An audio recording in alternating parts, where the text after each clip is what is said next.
Live. Namaste. A warm welcome to all the viewers of My Bharat online youth campaign organized by Disha Bharat. I am Sushma Gubi, a full-timer coordinator with Disha Bharat. For the past 12 days, our campaign's focus has been on India's past struggles, present progress, and tomorrow's dreams. The lecture series from August 1st has provided an insight into India's growth. Continuing with the same series today, we have an eminent speaker to talk on the topic Global Scenario, India and the World. To introduce our eminent speaker, we have Parimala Murthy ji, and Program Director with Viveka Vikasa, a school unit of Disha Bharat. Over to you, ma'am. Thank you. Dhanyavad Sushma. A warm welcome one more time to all the viewers across the globe watching our unique youth campaign organized by Disha Bharat. Disha Bharat is known for its unique way as it conducts value-based workshops to all the four stakeholders in the education field. That is, the teachers, the students, the parents, and the heads of various educational institutions. And the three themes that we base most of our motivational programs to all of them are know your culture, know your country, and know yourself. Also, to highlight in bringing awareness to all the five quotients that we all have: the physical quotient, the mental quotient, the intellectual quotient, and emotional quotient, and not to forget the spiritual quotient. Today's unique session to be held in front of all of you. We have a unique talk by one of a great resource person that we all know, Sri Ravi Kumar ji. He's going to give us a talk on this topic, a talk on global scenario, India and the world. Sri Ravi Kumar ji is an engineer by profession who worked just for 5 years and felt that he has to give his entire life for a social cause, for a society that needs great minds like him. And from then on, that is from 1975, he's been dedicating his entire life from then on to the social cause, working with this great, unique organization called Rashtriya Swayamsevak Sangh. He has traveled to more than 45 countries to spread and consolidate the work of Hindu Swayamsevak Sangh. He's a TEDx speaker. He's a great, powerful orator in English, Hindi, and Tamil. Not only that, he has penned 6 books, which I take privilege to mention them in front of you all. Glimpses of Hindu Genius. I have personally read this book and I'm a big fan of you, Sri Ravi Kumar ji, as you have given and you have thrown light on various aspects that we have not thought of at all. The second book is Ramayana Around the World and Hindu Renaissance in Indonesia, Indian Heroism in Israel, Vedic Mathematics, and Yoga, the Bharat's valuable gift to the world. A special mention to this book, as this book was released in the year 2015 in New York, and the message in this book is by our Honorable Prime Minister Narendra Modi ji. And to inaugurate this book in the International Yoga Day was none other than our the then External Foreign Affairs Minister, Srimati Sushma ji Swaraj. So this book has a great history as it was inaugurated on the International Yoga Day, June 21st in 2015. Not taking much of your time, I would love to hand it over to our very respected Sri Ravi Kumar ji, who would throw more light and enlighten us about the global scenario, India and the world. Over to you, Sri Ravi Kumar ji. Thank you for the introduction.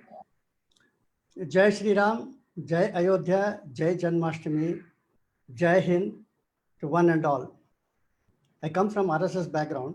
During these days, troublesome days of COVID, we have seen that RSS has been working relentlessly throughout India, from donating blood plasma feeding migrant workers, testing densely populated areas like Dharavi, transporting patients, or cremating the dead bodies, RSS has not lagged behind any other organization. So a new name is given, acronym is RSS, has come to mean Ready for Social Service. In the process, we lost two senior pracharaks who died of corona while working with the with this cause. One was Tapan Ghosh of Hindu Samati, Calcutta, and other was Yogendra Singh or Yogi Ji of Mahakoshal, that is Jabalpur, Seva Pramukh there. We also lost a senior Sangha Adhikari, Jagdev Ram Urao. First, congratulations to all of you, because we are very, very proud that from Mysore, a doctor called Dr. Uma Rani Manjunath has received the highest accolades in USA for working among the COVID patients. In the city of Connecticut, that is in USA, she has raised the flag of Mysore there. 100 luminaries of that city, mayor, the police officers, doctors and all, 100 of them marched past in their car in front of her house and waited for a second, saluted her, and then they proceeded. So it was a grand 100 grand car salute. So I add one more to that as my salute to her. Then our respected Honorable Health Minister, Dr. Harshavardhan, has been now inducted into World Health Organization as the chairman of their executive body. It's a moment of great pride for all of us. Then I have some personal experience with Disha, the one who introduced me. She herself is known to me from USA for more than 2 decades. And a few years back when I was in, my residence was in Sydney, I came to Bangalore, but I was very sick. At that time, another two important personalities of Disha, Rekha and Ramachandran, they nursed me and took care of me. So that's why I'm hale and healthy today. During their visits, they introduced me to so many personalities of Disha, and I could see that these people are having the great vision and also dedicated mission. Any organization that can have visionary leaders and missionary workers will go a long way. And what you have achieved in these last 12 days is something great. Yesterday, Honorable Minister Nirmala Sitharaman was a great speaker. Tomorrow, again, you will be hearing to a great speaker, Smriti Irani. So in between, there should be some light speaker. So I have been inducted into this. I have another experience with Disha. A friend of mine, he was driving his Mercedes Benz and going from place to place to meet a few people. While he was passing through some villages, his tire burst. But he was an expert in repairing such things. And so immediately he got down, he brought his tools, removed the burst tire, brought the new tire, spare tire which he had. And while he was to fix it, the tire is held to the wheel by the help of 4 bolts, nuts and bolts. But by mistake, all these 4 nuts and bolts fell into a ditch where a dirty water canal was flowing, and they disappeared in a second. He was totally heartbroken. He didn't know how to get it back. A person was watching this, told him, be careful, don't enter into that canal because it's full of poisonous water, it is full of slippery. So better walk either 2 kilometers on the east side, you'll find a Malayali selling auto garage, or go to the right side, 3 kilometers. So this man started walking towards 2 kilometers in the east side. A college girl who was in a scooter, she came and saw him that in this hot sun, this man is walking. So she said, Uncle, shall I help you? And she asked, what is the problem? And when he told that he's going towards the auto garage, she said that auto garage has left for Kerala, and therefore you better go to the west. I will take you there. come, we'll go to the other opposite direction. So while they were driving, he was sitting behind her and going towards that. She saw the car that had broken down. She asked, is this the car? He said, yes. Let me check what is the problem. He was wondering, this village girl would not have seen a Mercedes Benz in her life. And she is saying, let me see what is the problem and let me see what solution can be there. So she went around the car once, a second time, and a third time. And then she said, uncle, if I give you a solution, if you like it, you take it, otherwise you leave it. She said, three of the wheels are intact and they have got 4 bolts each. The fourth one does not have any bolt. If you remove one bolt from each of these wheels and fix it onto the new wheel, the fourth wheel, you can still drive it to any number of distance. So we'll go to the shop and there you can buy 4 more bolts and then fix it up properly. This man was surprised. Yes, this is the solution. It is a workable solution. But how did she come to know? She's seeing Mercedes for the first time. Then he asked her, how do you know this? She said, I am a member of Disha. In our organization, they teach us how to solve problems. They don't tell us to look at the problem all the time. I went around once to find out the problem. Then I went around twice to find out what is the solution. So I came with this solution. So what is wisdom? Wisdom is finding solutions, not just knowledge. We have 4 compartments. One is knowledge, another is information, third is ideas, and fourth is solution. Knowledge is in the past, information is in the present, ideas are future, and solutions are eternal. And in Disha, we always talk of ideas and solutions. I wish our media persons take the cue from Disha. Instead of running after TRP, if they run after solutions, India will be a great nation. Now, who else in our country are following this path of throwing ideas and coming with solutions? We have ISRO, we have DRDO, we have the Indian Jawans, we have our Prime Minister. All of them embody ideas and solutions for mankind. I'll give you a few examples about our Indian Jawans. In the year 2015, Indians in Yemen had to be evacuated.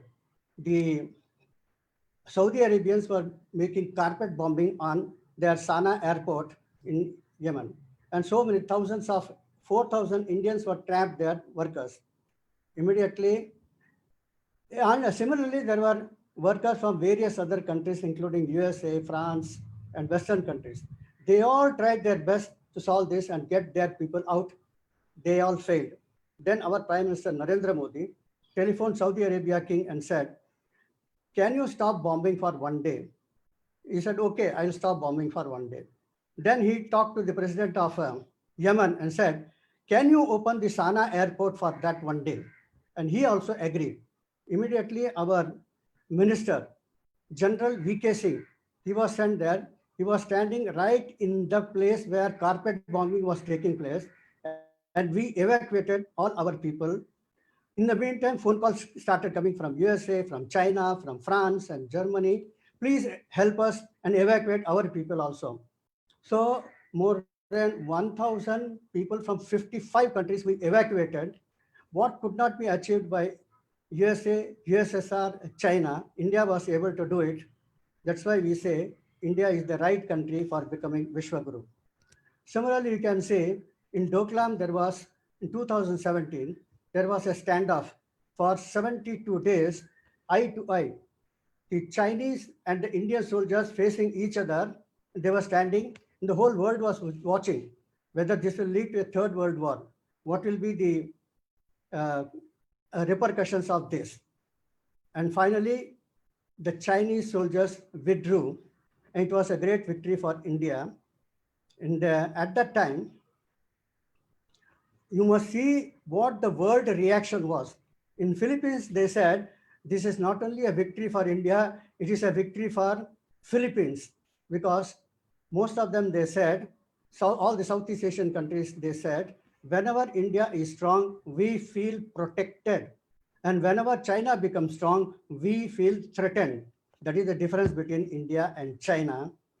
None other than Lee Kuan Yew, the father of Singapore, modern Singapore, he has also said why India does not show its power. Only when India becomes strong, there will be peace in this region.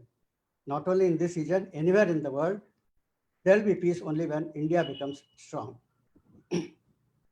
Similarly, after Uri attack in 2016, within 11 days, we went inside Pakistan surgical strike and destroyed their 7 launch pads. In 2019, after Pulwama attack, within 13 days, we bombed Balakot. So our Jawans are second to nobody in the world. And this shows that our country is safe in the hands of our Jawans. So, so Jawans find solutions. Similarly, in certain other cutting edge technology, every time they compare India, China, and America, so I'm telling you certain data, you can compare that with these 3 countries. We had launched 104 satellites in one single rocket. No country in the world has this capability. The second best is Russia with the capability of launching 37 satellites in one rocket. When we launched 104 satellites, 80 of them were for one America alone. So even America does not have this technology and they are dependent on India to launch their satellites. This is what ISRO is. So ISRO, DRDO, our Jawans, Narendra Modi, they look at solutions and come with fantastic solutions that help the world. Similarly, you take DRDO, every country has a missile man, and any country that has a missile man. But the only country which has a missile woman, therefore we should call her the missile woman of the world, and that is Tessie Thomas. And she came with Agni 5.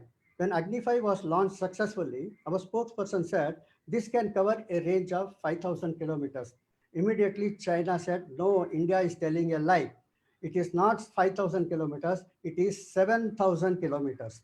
The entire China is within its orbit. So we feel threatened. So India has the capability of launching 104 in peacetime satellites and in wartime 104 nuclear missiles. And with Agni 5, we can go up to any part of China and blast it.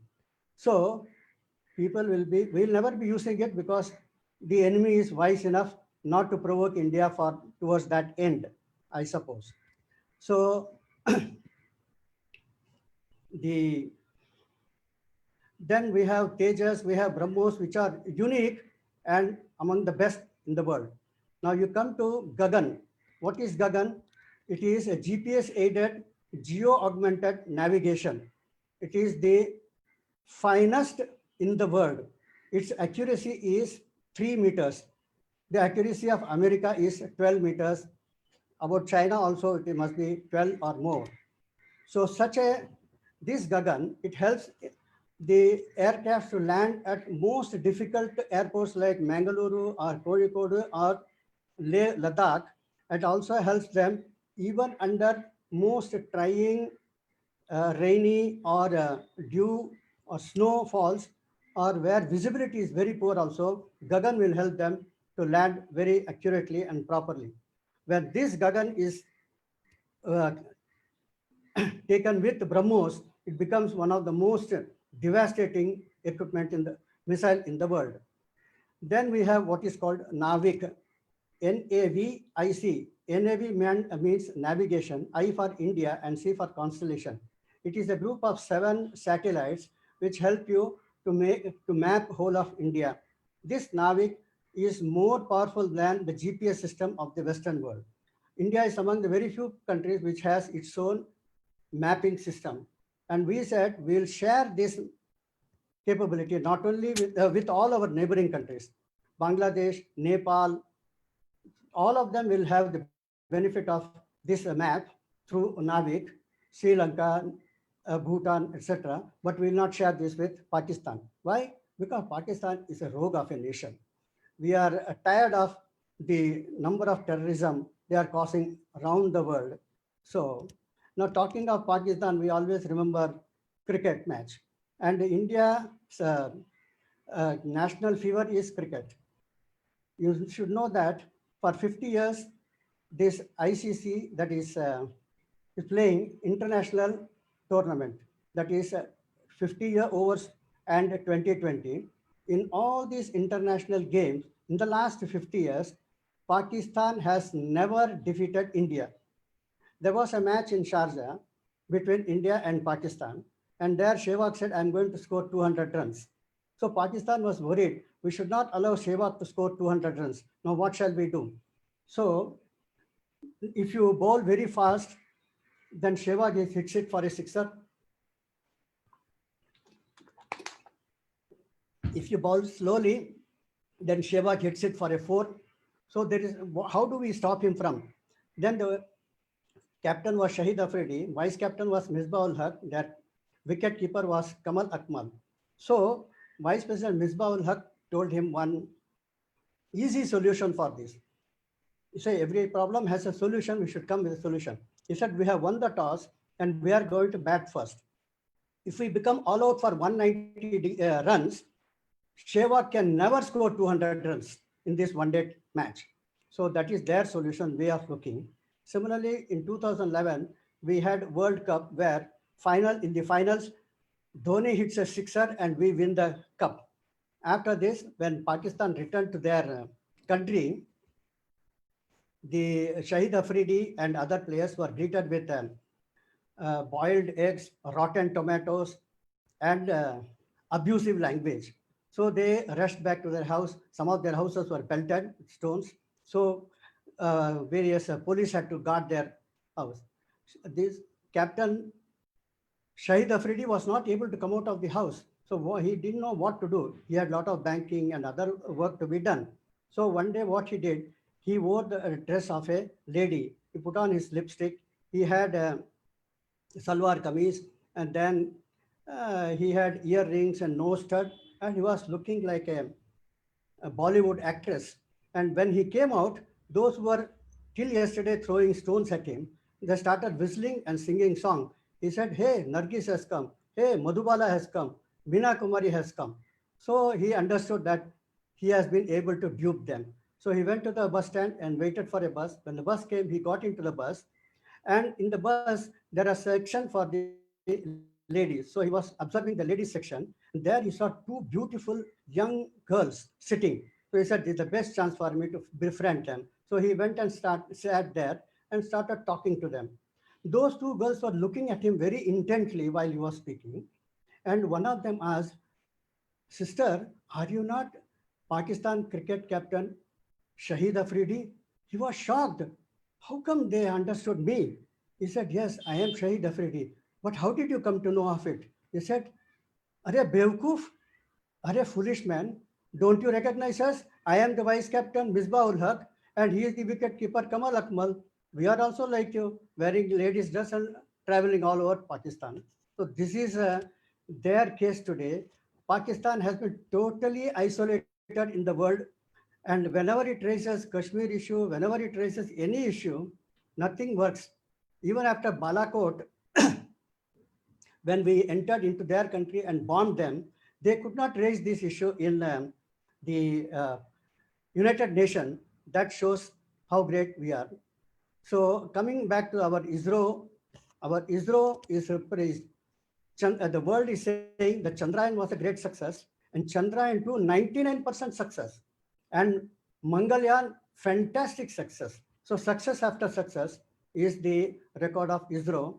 So when we failed in Chandrayaan 2, and Dr. Shivan, the chairman, was almost heartbroken, Prime Minister Narendra Modi went to him, and he was sitting there watching.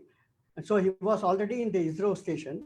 When he saw that it didn't, last moment it failed, he just hugged Shivan and comforted him.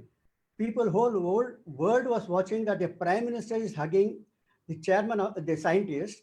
and the scientists held on to him for quite some time till he became normal. The whole ISRO scientists felt proud that they were hugged by the prime minister, and they must have been telling to themselves that next mission will be definitely successful. We'll work for it, and if India wants to reach Andromeda galaxy, also we are ready for that. That is the confidence that he brought in the minds of these ISRO scientists. Such a prime minister we have. So our Nag, our Agnify, and Tessie Thomas, all these people make us proud. But what about other scientists? IIT Chennai has come with microprocessor, and this microprocessor has been accepted by DRDO and ISRO. And they said, now we are going to use this microprocessor. Any country that has a microprocessor can manufacture mobiles in any number of in any quantities. It's a question of the various Indian industrialists taking it up. Similarly, in IIT Chennai, they have patented several gadgets of 5G quality. So we are not lagging behind in 5G, the future of the world. So there also our scientists are showing. Then this is a country where even illiterate people are scientists. Dr. Abdul Kalam personally went and met 7 high school dropouts who have made cutting edge technology in their field something unique. For example, Muruganandan is called the Padman of India. Then Mansukh Prajapati, he has made Mitti Cool, a refrigerator that does not need electricity at all, and it is being exported to various African countries. Similarly, we have Mansukh Patel, who has made a motorbike driven tractor.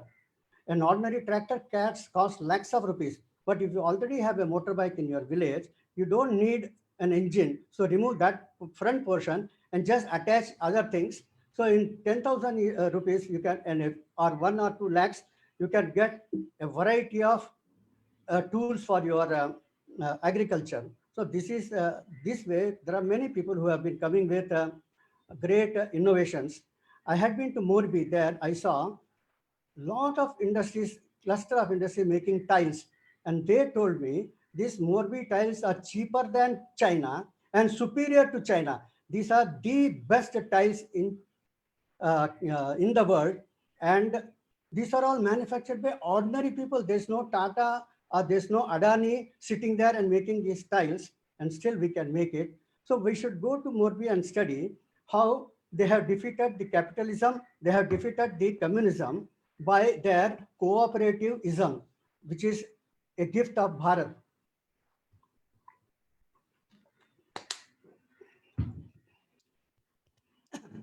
So we need more such Morbis. Now our Prime Minister has been able to make use of all their skills. So we say Prime Minister using the skill of the workers, is using the drill of the Jawans, is using the bill of the traders, and using the will of the bureaucrats. And the will of the bureaucrats could be seen how he came around and made Dhan Jan Yojana a great success. He made Swachhata Abhiyan a great success, because of which more than 40 lakh children did not die in these last few years. Otherwise, they were dying because of open defecation. And a few years back, there was a survey conducted, who is the most powerful person in the world. Narendra Modi was ranked 15th. Next time when they conducted, Narendra Modi became 3rd. Number 1 was Angela Merkel, the Chancellor of Germany. Number 2 was Emmanuel Macron, the President of France.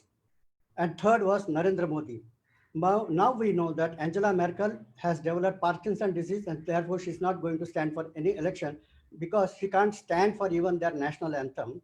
Now, the second is Emmanuel Macron. He has dropped in his popularity because of lockdown, because of unemployment, because of strikes, and therefore he is also not in the race. So who is number 1 in the world? Number 1 is Narendra Modi. If they conduct a survey now, he will be most powerful man in the world. You can see that during Trump election, what was he saying in the last election? He was saying, "Ab ki baar Trump Sarkar." He took this phrase from Narendra Modi. So you can see Narendra Modi's stars are rising again and again, or higher and higher. When he had been to UK, 70,000 people came to watch, to hear his lecture. This is more than a rock star. Even rock star Katy Perry will not attract so many people. And their uninvited person who came there and spoke on the podium was David Cameron, the then Prime Minister. The Prime Minister said, I don't need an invitation. This is my country. I can speak. So he was speaking there and he said, a few months back, there was election. I was going around the whole country, somewhere 1,000, somewhere 5,000. At one place, 10,000 people came to listen to my speech. But in England, nobody can command 70,000 people. It is only Narendra Modi's magic. And then he said, very soon we will find an Indian becoming the Prime Minister of this country. Now just see what is happening in England now. During this COVID-19 crisis, their Prime Minister, Ben Johnson, was in critical care. He was in hospitalized. Then the Yuvaraja, Charles, the Prince Charles was also affected by COVID-19, Corona, and he was also hospitalized. Now, who is going to run the country? Their Home Affairs Ministry was in the hands of one girl, that Preeti Patel, a Gujarati, and their Finance Ministry was in the hands of the son-in-law of Bangalore, that is Rishi Sunak, who is the son-in-law of Infosys Narayana Murthy. So two Indians were running the affairs of this country. British East India Company came 200 years before British East India Company, and Britain ruled India for 200 years. Today, the entire UK was in the hands of Indians. Very soon, one of them will become Prime Minister. And look at America.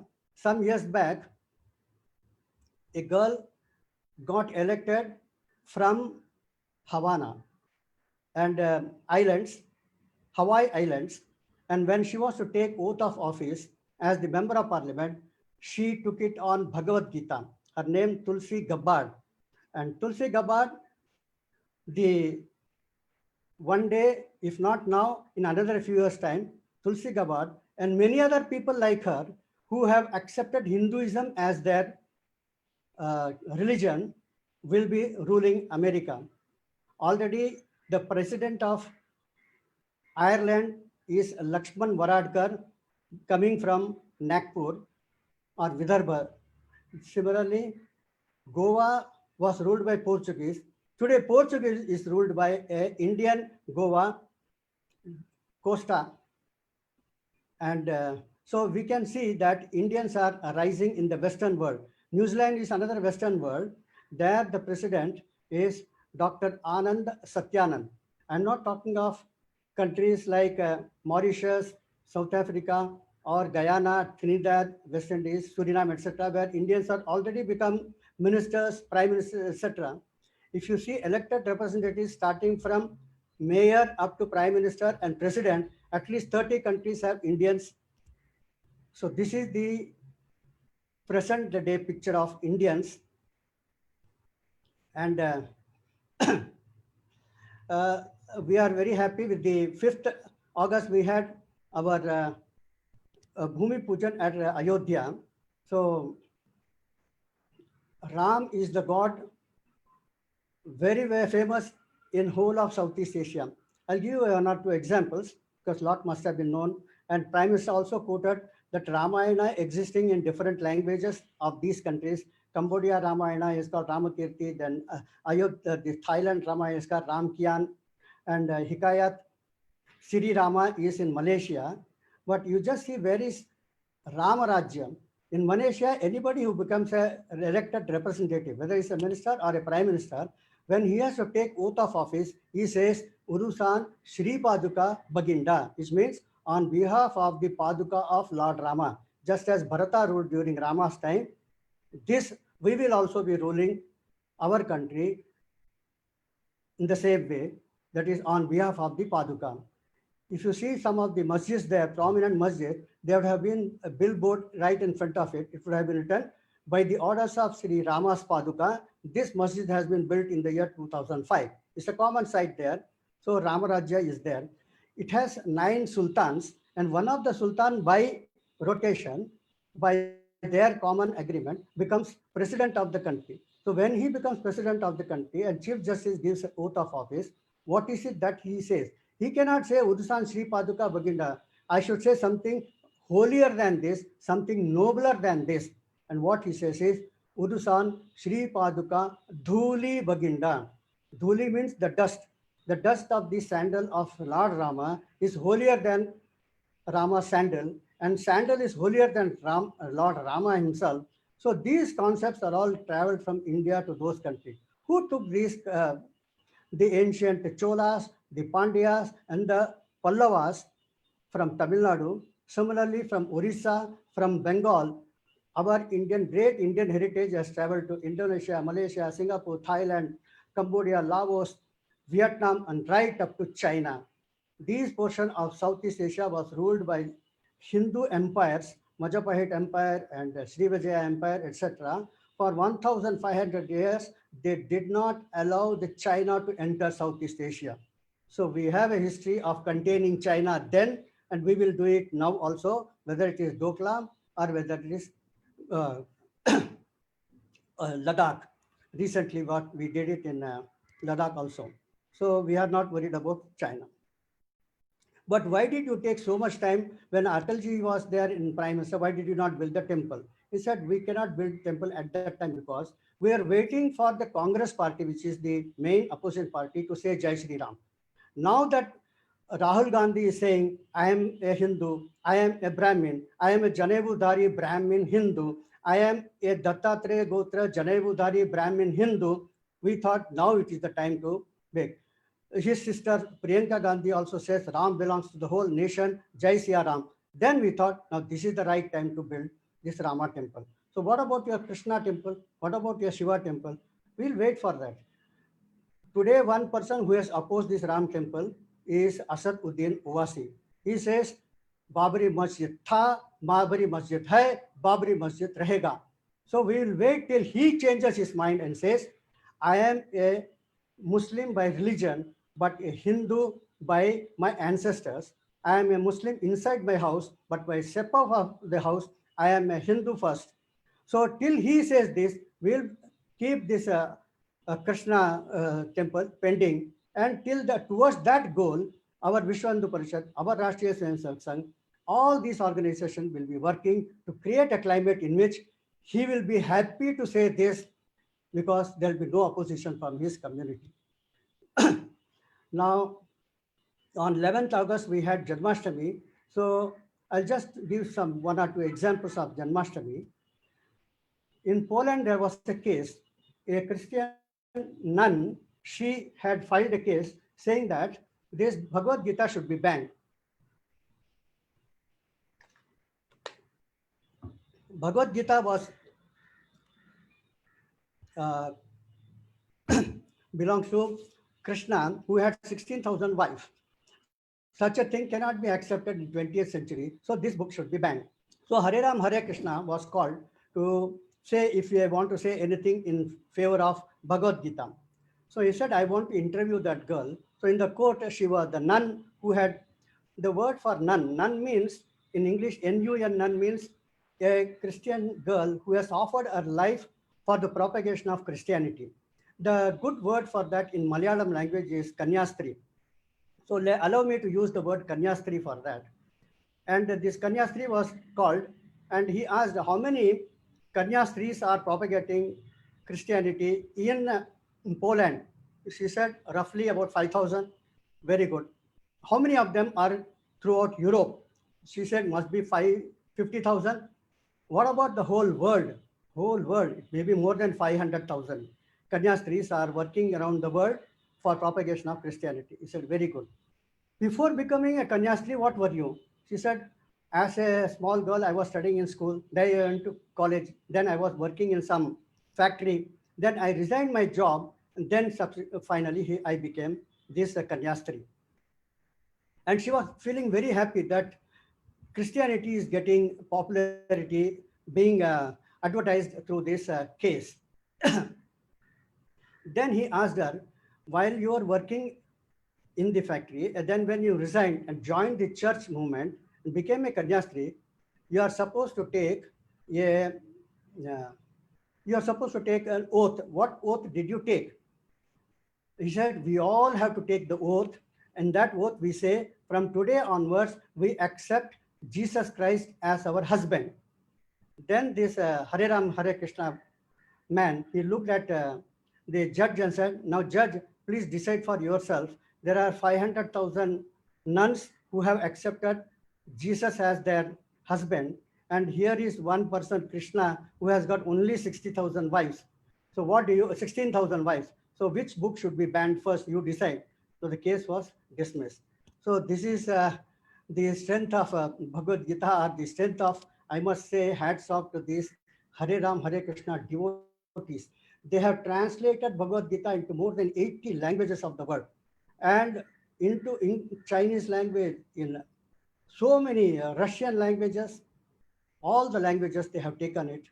In fact, when Russia was, there was an iron curtain where death punishment would be there for any language other than Russian language. They had translated in Ukraine language at the risk of their lives. Many of them were sent to jail and tortured, and still they did it.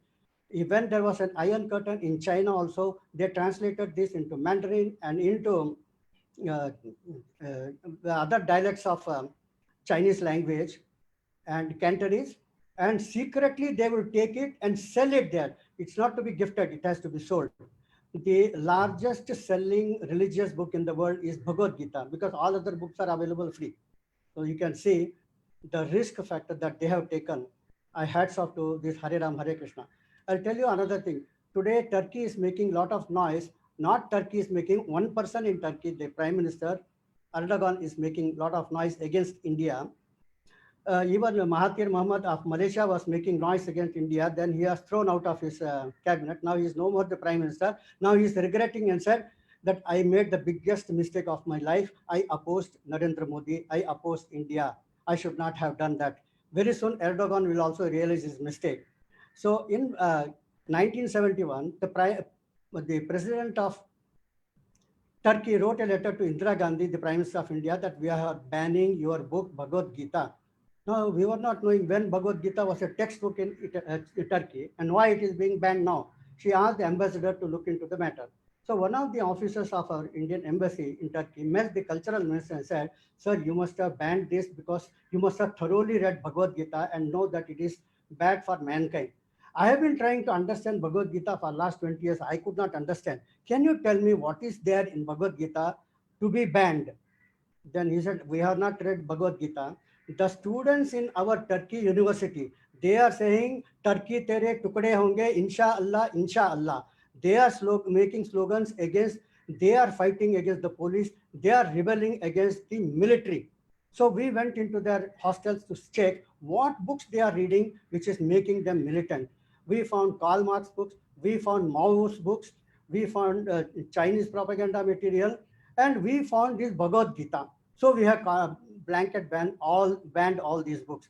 He said, those books cause violence, and if violence has to be curtailed, Bhagavad Gita alone will help you. So what you have done is a mistake. So afterward, this ban on Bhagavad Gita was lifted. While this was being discussed in the newspapers in those places, another college student, Buland Essevit, wanted to know what is this Bhagavad Gita. In those days, just as English is known all over the universities of India, German language is known all over the universities of Turkey. So he got hold of a copy of Bhagavad Gita in German language, and on inquiry, he found that there is no translation available in Turkish language. So he sat down and translated Bhagavad Gita into Turkish language.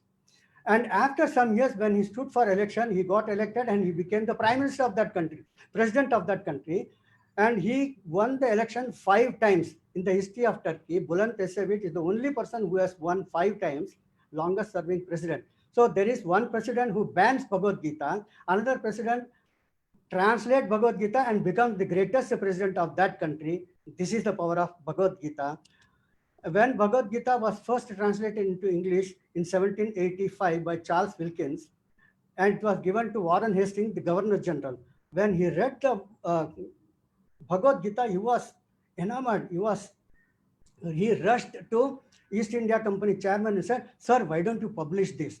The East India Company said, we went to India for trading. Now we have got we have become the masters and we are having the kingdom.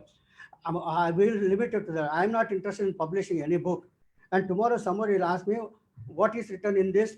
Can you stand by it? And if they ask, I don't know anything. I'm not a literary person. He said, nobody will criticize you for this. They will always remain thankful to you. I will write the preface for it. If any criticism comes, you can direct it to me. So Warren Hastings writes the preface. The East India Company publishes it. In the preface, Warren Hastings has written, just note it. Yesterday, a few days before, Anand Ranganathan was saying, what should be taught in the universities of India? So this is something that is to be taught in the universities of India. There, Warren Hastings says, centuries later, decades later, when there will be no East India Company, when with no British flag across the world, when the British Empire would have collapsed, this book, this Bhagavad Gita will rule the world. And his word said more than 150 years before has come true. Now Bhagavad Gita is ruling the world. It is the most sought after book, whether they are scientists, whether they are environmentalists, whether they are theologists, everyone is reading Bhagavad Gita. A lot of examples can be said, but I will stop here. Again, India and the world. In Bangalore, I met a family. They had two sons. So first son was called Ganesh and the second son was Karthik. And one day a visitor comes and gives a mango to one piece of mango, Ratnagiri Apus mango. So both of them say, give, I want that, I want that. So the parents said, it has to be decided the way it was decided in Satya Yuga. Whoever goes around the world will get this mango. Immediately Karthik knows that last time he was cheated. He means his namesake was cheated. So this time I'm not going to give. So what he does, he draws a big map of America and then draws a big map of China and draws a circle around it. He goes 3 times around that circle and tells his parents, give me this mango. In the meantime, Ganesha, he draws a big map of India, Bharat Mata, goes around it for 3 times and then says, give me the mango. So both of them have come together. Now the parents don't know whom to give. They said, you defend what you have done. Why you said this is, you have gone around the world. So the Karthik says, the strongest country in the world is America. And the most influential country, the workshop of the world is China. The world cannot exist without Chinese goods. So America plus China is the world. So I have gone around the world. This is my. Then Ganesha asked him, you have put inside the map of America, you have put Australia, you have put UK, you have put European Union, Germany, etc. Why you have put all these countries? He said, all these countries are banana countries of America. When there is rainfall in America, Australia's prime minister will hold an umbrella. So the strength of all these banana countries also goes to America. So America becomes stronger and stronger with them. Okay. What about China? Inside China, you have put only Pakistan and North Korea. All of them are rogue nations. He said it hardly matters. They are strong, and therefore I have gone around the strong countries. Now give me the mango. Then he said, I have a few questions to ask. Can you answer that? I said, okay. You said does America have a future? He said, what are you asking? It is been the #1 country ever since 1990 when Russia broke. So it has got tremendous future. He said, you are making a big mistake. What is the strength of America? Let us analyze step by step. And then see, does it have a future? There was a famous person, Steve Jobs. Steve Jobs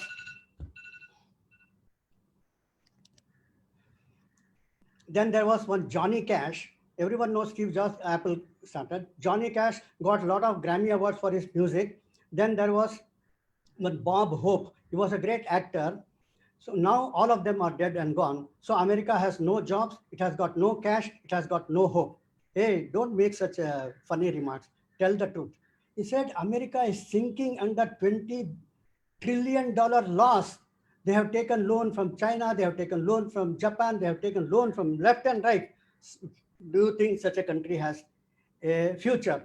Then he said, look at Microsoft, look at IBM, look at Google. These are the organizations that are ruling the world. Okay, but who is running it? IBM is run by Arvind Krishna. Google is by Sundar Pichai. Satya Nadella is there in Microsoft.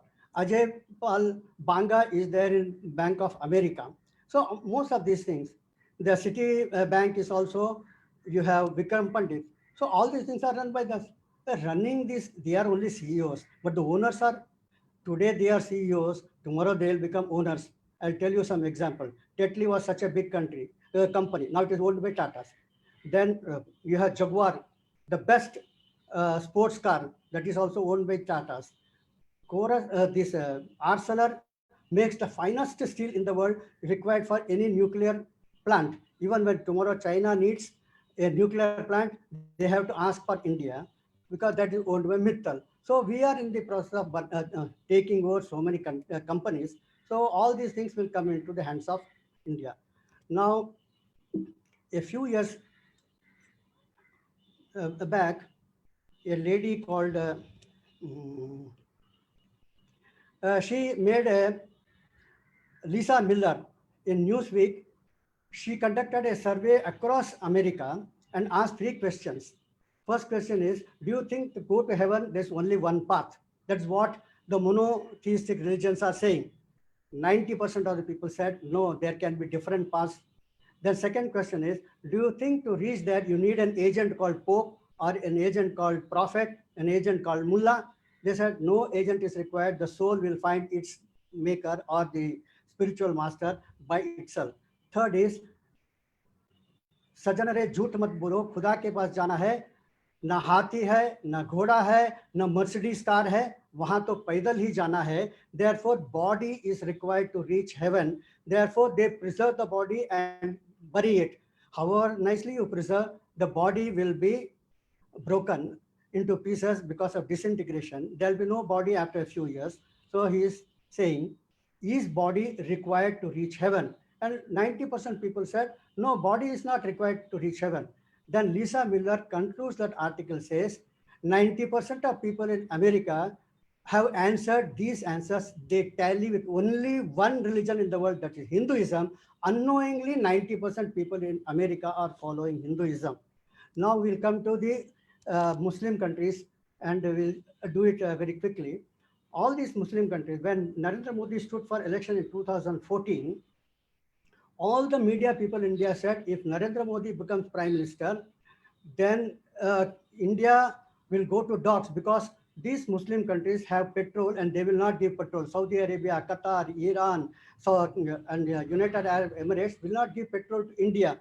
But now you see, all these countries have given the highest award, not to Nawaz Sharif, not to Musharraf, not to Imran Khan, but to Narendra Modi. So petrol has not stopped, and we have become most popular. He has become most popular leader in all these Arab countries. And the Sultan of Abu Dhabi said, I will give you a land, come and build a huge temple here. So even before Ayodhya temple is built, Abu Dhabi temple will be ready in 1 year's time. Because of COVID, it is waiting, otherwise it will be ready. And now a new change is taking place, that is electric cars are coming. Because of electric cars, the dependence on petrol will reduce by 50%. So these petrol making countries will have to give up their terrorism because they don't have money. They have to spend money for their development. So when they go for development, a lot of things will change. So this terrorism will come down. When they go for development, when any Muslim countries go for development, the world will be a more peaceful place. So in the years to come, India will play a big role. So just see the example of Indonesia. There was military rule of General Sukarno and then Suharto for 40 years. So remove those 40 years. In the last 30 years that they are seeing electoral government, 10 lakh Muslims voluntarily have become Hindus. They said, we are returning to our original faith. Same thing will happen in Iran. When democracy comes there, the Iranis will say, our original faith is Parsi religion. And before Parsiism, there was something called the Mitraism, which is offshoot of Hinduism. We want to go back to our ancestral Hinduism. In Iraq, in Saudi Arabia, people will, when democracy comes there, they will say, we want to go back to our ancestral Yazidism. Yazidism is like South Indian worship of Kartikeya. In Yazidism, they worship a snake, and a snake is Kartikeya's embodiment, and they worship peacock, which is the vehicle of Kartikeya. They have arti, they light the lamp and they do arti. Their lamp is similar to the South Indian huge lamps. So many things in common. So they will like to go back to Yazidi religion. So we will see a sea of changes coming in another 30, 40 years. What I want in the university syllabus is teach them something about Yazidism, teach them about Mitraism, because this is going to be the future religion in these countries. So all these things are possible by under only one prime ministership, that is our Narendra Modi. So as long as he is there, we will be able to make these things happen. We are now in the knowledge-based society. From knowledge-based society, Indians have already gone into the intelligence-based society. In the knowledge-based society or intelligence-based society, the world is more connected and more dependent than before. And in this interdependent country, a philosophy that can bind all the country together is an inclusive philosophy. This inclusive philosophy is the hallmark of India. It is the hallmark of India. Such a philosophy that can bind the whole world, what is called in the Narendra Modi's words, Yadum Ure Yavarum Kele, or Vasudhaiva Kutumbakam. This message can be given only by India. It can be given only by Hinduism. Just see what is happening in Georgia, where a pastor in one of their churches on Sunday, what is he saying? He is shouting loudly. You can go to, his name is Eddie Smith. He shouts loudly and says, Namaste. Again, he says, repeat after me, Namaste, Namaste, Namaste. And then when everybody said Namaste, then he says, what is Namaste? Namaste means the divinity within me salutes the divinity within you. This alone can bring peace in the world. When two Americans meet, they say, hi. Hi has got no word, because nobody has told that there is a divinity in you and there is a divinity in me. When there is a difference of opinion, one of them takes out a revolver, a rifle, a gun, and shoots the other person. There's so much of bloodshed because nobody has taught us there's a divinity in you. Unless everybody in the world says Namaste, there is no peace in the world. And thanks to COVID, thanks to Corona, everybody has started folding his hands and saying Namaste. That means we are going towards the path of peace and love and affection. This message, eternal message, such a message of unity and peace can be given only by Bharat, can be given only by India. And we persons in Disha, we in RSS are the carriers of this great eternal message. And with the dedicated and visionary work of Disha and RSS and other organizations, we'll be seeing a great future for Bharat. Dhanyavad, Jai Shri Ram. If there are any questions, I have no time limit. We can listen to them. Thank you. Haji. Dhanyavad, sir. Your valuable insight. Dhanyavad, sir. Your valuable insights on global rise are truly encouraging. We are proud of our culture, our army, our scientists, sports personalities, entrepreneurs, NRIs, and many more. Thank you again, sir. Sir, with your permission, we have a few questions from our viewers. Can we take them, sir? Yeah. Okay, sir. Thank you. Sir, the question is, most of the nations in the world have been a victim of religious conversion. They also faced violence due to religious extremism, intolerance, and atrocities. Ethnic nationalism is endangered and their civilization identity is lost. India has also faced the same challenges, and we lost our own land during partition. Even today in India, the forceful religious conversion is happening. Despite this, India has maintained its civilization identity. How do you analyze these challenging factors before India when compared to other countries? Okay. See, there are two types of religions. One is monotheistic and another is henotheistic or Vedic theistic. Monotheism has always brought bloodshed around the world throughout its history. A monotheistic religion can never bring peace, can never preach love. So, thanks to electric car, the various countries which have been supporting terrorism now slowly will be on the back foot, and they will try to go for diversification, and they will stop taking petrol because electric cars are coming and various other alternatives are coming. So they will start mining operation and various other things. Therefore, they will not support terrorism much anymore. Then you see, we did not create a separate Bangladesh. If you say that religion unites them, and the Bangladeshis and the Pakistanis were all same religion, but they could not exist together. Same way, a matter of few years, Sindh will be separated out and become part of India. Balochistan will also come out of Pakistan and will become part of India.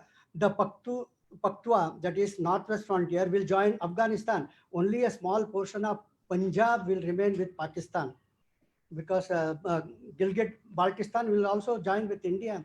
So these are the things that you can see. And if we play to our strength, taking into account the geopolitical conditions, we can win over all these things. In India, we do have a problem because a lot of foreign money is coming to for conversion purposes. But thanks to this government, a lot of holes have been plugged. So foreign money is not coming that fast, but still we have problem of conversion in Andhra Pradesh coastal line, in Tamil Nadu coastal line. So we have to be careful with that. But we are also told you, internet has made a fantastic change in this world. That is, it has connected the entire world. Any small incident taking place at any one place, it gets to the notice of everyone. And if you go by the law of average, people do not want terrorism. And therefore, Pakistan has been sidelined. When we entered into Pakistan and bombed their Balakot also, in the United Nations, not one person made an objection to this. So we have the whole world with us.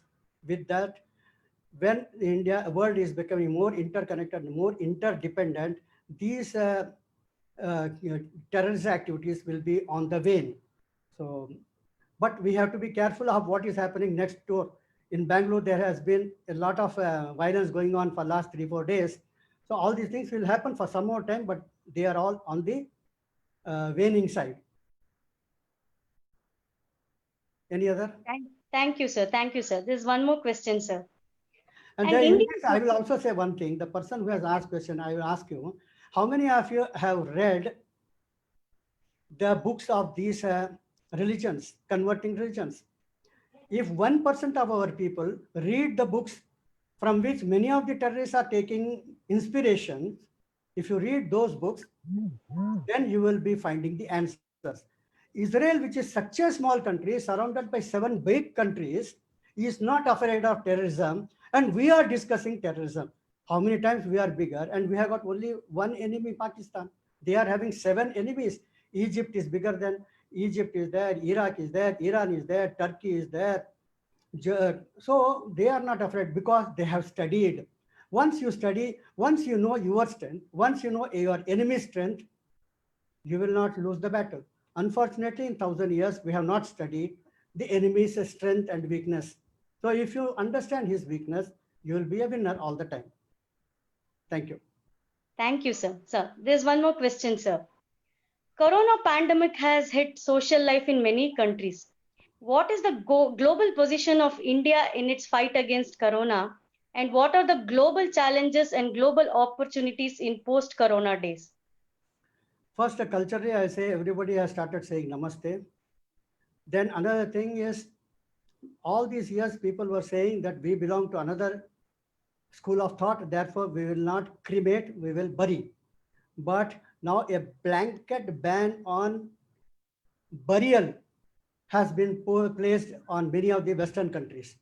Italy has said we will only cremate. Even Spain has said we will cremate Philippines, which is a Christian country, Asian Christian country, has said every death will be only cremated, it will not be buried. So this is another setback for our opponents. Then in Corona, Angela Merkel is in every speech, she's saying, follow vegetarianism, follow vegetarianism. I don't mean that everyone should become 100% vegetarian, but everyone should become 5%, 10% at least vegetarian. At least once a week you should become vegetarian, because you will see the difference what a sattvic food can do to your rajasic mind. So let them become step by step vegetarian. So many things are in our favor, how we work about it. And then we have got three health systems. We have Ayurvedic, we have this yoga, we have Siddha medicines. All over the world, when people are locked down, they don't know what exercise to do. Many of them are doing yoga, many of them are doing meditation and finding great relief. All these things will come to your knowledge after some time. If by combining yoga and Siddha and yoga and Ayurveda, if we can come with an answer for this COVID, how to boost your immune system, I am sure the whole world will be rushing towards Ayurveda, just as they accepted June 21st as International Day of Yoga. They will call July 21st as International Day of Ayurveda. That opportunity is there today in this pandemic. So let us all see that our scientists, our medicine, our Ayurveda charyas come with a solution. Even otherwise, people have started reading, even in Western countries, they have started reading Sanskrit because they know for every problem there is an answer in Sanskrit language. One more thing is going to happen is 5G is coming very fast. It's going to change the whole world. And 6G is also coming.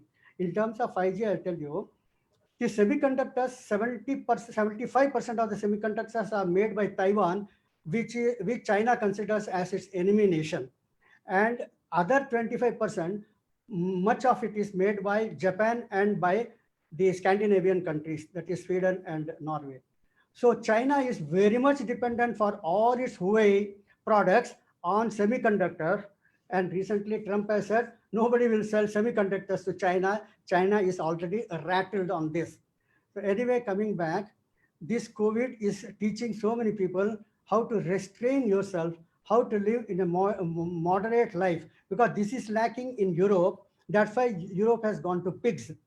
When I say pigs, it means Portugal, Ireland, Greece, and Spain. Their GDP is negative because lavish living and no production. 50% of their youth in the age group of 20 to 40 are having no job. It is going to trigger another third world war. Now they are all learning that life is not only in Saturday night parties and all, it is also in restrained life. So world after Corona, in the olden days, they used to divide the chronology of the years as AD and BC, after death and before Christ. Now they will say before Corona and after Corona. World is going to change and it will all bring back the universal philosophies of Hinduism will be shining tomorrow. Thank you. Thank you, sir. And the last question, sir, for the today. An Indian thought says, Ano Badra Krutvo Yantu Vishwatah. According to you, what are the good values, qualities, and lessons of the West and East that the Indian youth should imbibe and implement in our daily lives? Okay. The thing that we should, for the present moment, 3 eyes we should remember. The other day, Nanda Kumarji was telling about 6 eyes. I'll supplement it with the 3 eyes. Those 6 eyes were inertia, indifference, etc., which were negative qualities. I'll tell you 3 positive points. Innovations, institutions, and individuals. This makes a nation great. Any nation, it makes great. Now, Disha is turning out, RS is turning out, men with sterling, so men with capital M, sterling qualities. So we need individuals who are patriotic to the core, who are universal to the core. And only Hindu thought can make a person simultaneously patriotic and also universal. That is the greatness of henotheism. Then we need institutions, just not only in social media, but also in wealth making. We have one Tata, we have one Infosys, we have one TCS, we have Cognizant, but we have to multiply this in so many ways so that Indian institutions are running the world, should be seen. And then we have to come with innovations. Plenty of innovations are there in India, nook and corner, but we have not patented it because many of these people who have innovated cutting edge technology are ordinary people and they don't have money for innovation and also for this patenting. So yesterday our minister was saying patenting is required. So there must be a neutral agency or government, semi-government agency which promotes these products. So many of our people have made three-wheelers solar driven. We have ships which are solar driven. Many things can be made by ordinary people with the existing technologies. So innovations, institutions, and individuals. With these three eyes, India, the fourth eye, can become the greatest country in the world. We can march towards Vishwaguru. Dhanyavad. Thank you, sir. Thank you once again. It was very insightful. Thank you. Beloved viewers, we have 2 more days left for our Independence Day. The August festival organized by Disha Bharat has more to offer. Tomorrow at 11 a.m., our student program is exciting. We have an interaction with eminent personality tomorrow. We have Rupa Mudgal, the IAS officer who will be interacting with our students. Along with that, we also have several other cultural activities, patriotic songs, speech, dance, and many more activities. There's also a story of freedom fighter as well. So please do join us at 11 a.m. tomorrow. Okay, now what is there in store for tomorrow's evening? So if we look at tomorrow's evening lecture series, it is more power packed. You're all curious to know who is the eminent speaker, right? Yes, she is none other than our Union Minister of India, Srimati Smriti Zubin Irani. She is going to talk on the topic New India, marching towards Vishwaguru. Please do join us at 6 p.m. and also join us for the next 2 days with us. Thank you. Vande Mataram. Jai Bharat Mat.